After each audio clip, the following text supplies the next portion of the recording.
दोस्तों आदावर से मैं नीस अहमद खान हिंद वॉइस से आपसे मुखातिब हूँ। ख़बर है बाबरी मस्जिद याचिका की। बाबरी मस्जिद के जो लोग बरी किए गए थे, जिसमें लाल कृष्ण आडवाणी, मुरली मनोहर जोशी और बहुत से वीवीआईपी बीजेपी की थे, जिसमें 31 आरोपी थे, उनके खिलाफ इलाहाबाद कोर्ट में एक याचिका दायर की गई है सुनवाई के लिए। इलाहाबाद लखनऊ की बेंच, इलाहाबाद की लखनऊ की बेंच भी बन गई है इलाहाबाद की। इलाहाबाद बेंच ने वो पिटीशन मंजूर कर लिया है और ये पिटीशन हाजी महबूब जो बाबरी मुकदमे में पैरोकार थे उन्होंने दाखिल की है। 6 दिसंबर 1952 को, जैसे आपको मालूम है, बाबरी मस्जिद को शहीद कर दिया गया था।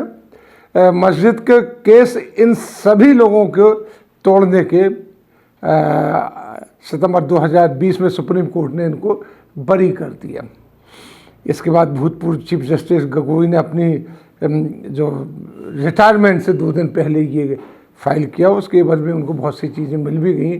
अब तो सब लोग ये कहते हैं कि जैसे ही उन्होंने रिटायरमेंट हुए तो पूरी उम्मीद हो भी नहीं पाई कि उनको राज्यसभा का मेंबर बना दिया गया। वो राज्यसभा में हैं और उन्होंने सब आरोपियों को बरी करके ये कहते हुए कि यहाँ पे मस्जिद थी और वो गिराई गई, वो उसको ज़मीन को रामलला को दे दिया गया और बाबरी मस्जिद के विध्वंस कोई आस्था का मामला बता के फैसला रामलला विराजमान को दे दिया गया। रामलला विराजमान की थोड़ी सी हिस्ट्री हम आपको बताते हैं। रामलला विराजमान कोई व्यक्ति नहीं है, बल्कि श्री राम के बचपन की एक मूर्ति है जो 1949 में अचानक बाबरी मस्जिद के अंदर मिली थी, जिसको कहते हैं प्रकट हुई थी। कुछ कहते हैं कि प्रकट हुई थी, कुछ कह देते हैं कि जबरियन रखी गई थी, जो कि FIR में लिखा है कि जबरी रखी गई थी। पर एक बात साफ है कि 1949 से पहले यहाँ कोई रामलला की मूर्ति नहीं थी। इसके बाद 23 दिसंबर 1949 को अभिराम दास ने वो मूर्ति वहाँ रखकर शोर मचाया कि ये रामलला की मूर्ति यहाँ से प्रकट हुई और यहीं रामलला पैदा हुए थे। जैसा कि हमारे यहाँ हमारे रविंदर कुमार जी वो कई बार अपने बुलेटिन में बता चुके हैं कि कई ऐसी जगह है, अगर अयोध्या जाइए, जहाँ के मंदिरों में ये दावा किया जाता है कि श्री रामचंद्र जी यही पैदा हुए थे, इस स्थान पे जो उनकी अपनी मंदिर है वहाँ पैदा हुए थे।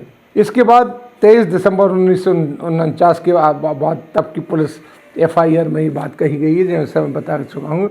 जब बाबरी मस्जिद शहीद करने का मामला कोर्ट में चल रहा था, तभी 1980 में विश्व हिंदू परिषद के 3 लोगों ने रामलला की पार्टी बनाकर एक मुकदमा दायर कर दिया। कहते हैं कि ये बूटा सिंह जो उस ज़माने में होम मिनिस्टर थे, कांग्रेस की सरकार थी, उन्होंने मामला दायर करवाया था।